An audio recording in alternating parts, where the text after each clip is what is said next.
그러니까 선생님 이거 어떻게 풀어요? 옛날에 풀었는데 기억이 안 나요 라고 말하는 아이들은 우리 학원에 정말 한 명도 없어요. 선생님 이거 어떻게 풀었었는지 기억이 안 나요. 이렇게 말하는 건 저는 수학이 아니라고 생각해요. 학원에서 아이들 가르치니 느끼시는 것이 있으신가요? 솔직히 말하면요, 네이티브 스피커는 그 중학교 3학년 때부터 학원 열심히 다닌다고 되는 게 아니잖아요. 솔직히 말하면 저는 네이티브 스피커는 어렸을 때 타고난 아이들이 있다고 생각해요. 근데 그런 아이들이 네이티브 스피커라고 하고, 다만 플루언트 레벨은 누구든지 될 수 있죠. 플루언트 하는 건 누구나 될 수 있습니다. 그러니까 네이티브 스피커라는 말은 여러 가지 의미가 함축되어 있잖아요. 타고날 때부터 아니면 뭐 정말 어렸을 때부터 영어를 썼다, 이런 사람 우리가 영어 네이티브 스피커라고 부르는 것처럼 솔직히 네이티브 스피커들은 좀 있는 것 같아요. 근데 제가 네이티브 스피커 강조하는 이유는 뭐냐면, 우리가 영어를 공부하는 방법이 결국 네이티브 스피커들이 하는 것처럼 공부를 해야 우리도 플루언트가 될 수 있다는 거거든요. 우리 어렸을 때 영어 공부할 때, 우리는 어차피 시험 보느라고 하는 거니까 수학책 그냥 영어 문법, 영어 단어 외우고 문법 1형식, 2형식, 3형식, 4형식 이렇게 했단 말이에요. 그런데 영어를 공부하는 가장 좋은 방법은 네이티브 스피커들과 얘기하고 네이티브 스피커처럼 생각하려고 노력하는 거예요. 그거 이상의 방법은 없잖아요. 저는 아이들이 그렇게 된다고 생각합니다. 저는 상당히 자유로워졌다고 생각해요. 저희랑 6개월 정도 공부한 아이들이 특히 수학을 대하는 태도가 달라졌다고 생각하는데, 저는 수학 네이티브 스피커가 어떤 사람을 생각하냐면, 문제를 보면 이거 어떻게 풀었더라? 이게 저는 한국에서 영어 공부하면서 옛날에 우리 시대에 한국에서 영어 공부한 사람처럼 공부하는 걸 생각해요. 그때 본 문장인데, 이렇게 생각한다 생각하거든요.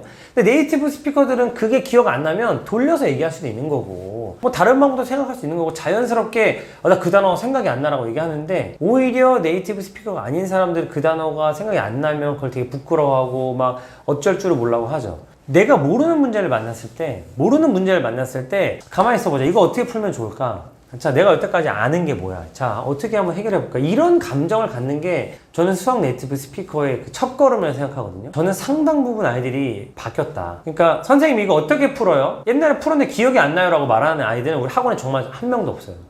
왜냐면 그렇게 말해봐야 대답도 안 해주고, 선생님 이거 어떻게 풀었었는지 기억이 안 나요. 이렇게 말하는 건 저는 수학이 아니라고 생각해요. 그렇게 해서 잘할 수가 없어요. 생각해보세요. 그렇게 하면 잘할 수 있을까요? 성적이 일정 부분 올 수 있지만 잘할 수는 없어요. 그런데 우리 학원에서 수학을 지금 공부하고 있는 아이들은 적어도 이거 어떻게 풀면 좋을지 모르겠어요, 도와주세요 라는 말을 할지언정, 이거 옛날에 풀었었는데 기억이 안 나요 라고 말하는 애들이 이제 없다. 저는 그렇게 생각합니다. 이게 첫 번째, 이게 제일 먼저 첫 번째라고 생각하거든요. 그리고 문제를 줬을 때 어쨌든 10분, 20분을 붙들고 늘어진다. 이게 저는 네이티브 스피커라고 생각하는 거죠. 수학에서. 네이티브 스피커가 안 되더라도 충분히 플루언트 해줄 수 있다. 네, 저는 그렇게 생각하고 효과가 있다. 확신하고 있습니다. 수학을 못하는 학생들의 특징이 있나요?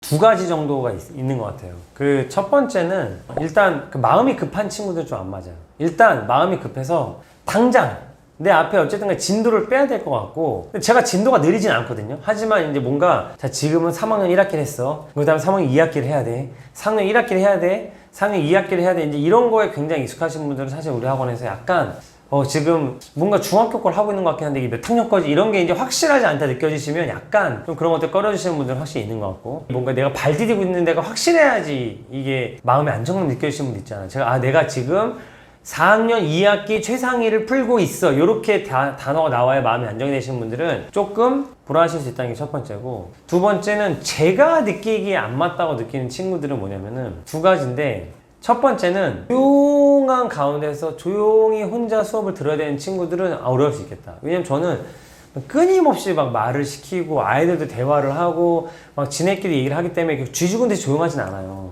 그리고 심지어 이제 문제 푸는 시간도 저희가 조용히 시키지만 자기들끼리 이렇게 막 토론도 하고 선생님한테 물어보도 하고 이렇게 토론도 하고 한단 말이에요. 이런 과정을 굉장히 힘들어하는 아이들. 그냥 나는 혼자서 그냥 진짜 이 이어폰, 이렇게 헤드폰 쓰고 스터디 카페에서 혼자 하는 게 맞는 친구들이 분명 있단 말이에요. 귀가 굉장히 예민하거나.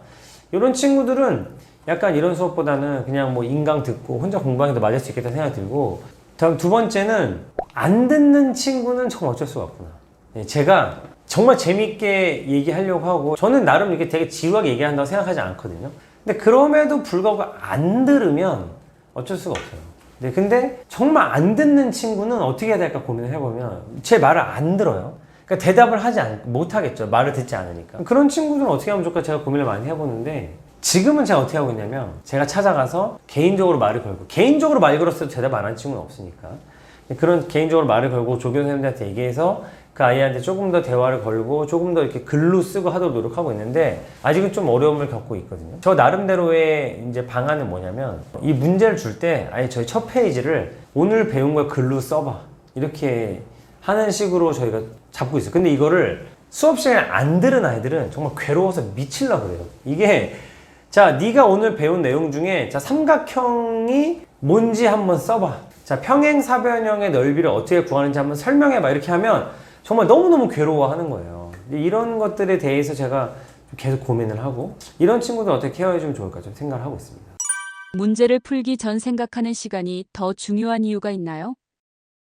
엄마들이 보시기에 우리 애는 문제를 왜 이렇게 푸는지 모르겠다. 보면은 막 가장 큰 거 구하라는데 작은 거 구하고 뭐 그다음에 뭐 2x를 구해야 되는데 뭐 막 2분의 1 x를 구하고 뭐 이런 식의 이런 사탕의 개수를 구하라는데 옆에 있는 과자의 개수를 막 써놓고 이런 게 많단 말이에요. 근데 그런 걸 보잖아요. 일단 대부분 마음이 급해요. 딱 보자마자 어허허허 막 이렇게 문제를 푼단 말이에요. 근데 저는 아이들한테 어떻게 얘기를 하냐면 저는 이게 수학의 본질이라고 생각하는데 문제를 보고 자, 이 문제에서 구하라고 한 게 뭐냐 먼저. 구하라고 한 게 뭐야?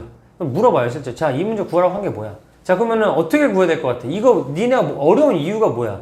저걸 몰라서 그러지. 이것만 알면 돼. 이걸 몰라서 그러지. 자, 그럼 이거를 구하려고 뭐가 필요해? 이걸 구하려면 뭐가 필요해? 자, 그거 구해야 돼. 자, 그거 구하려고 이 문제에서 준 힌트가 뭐가 있어?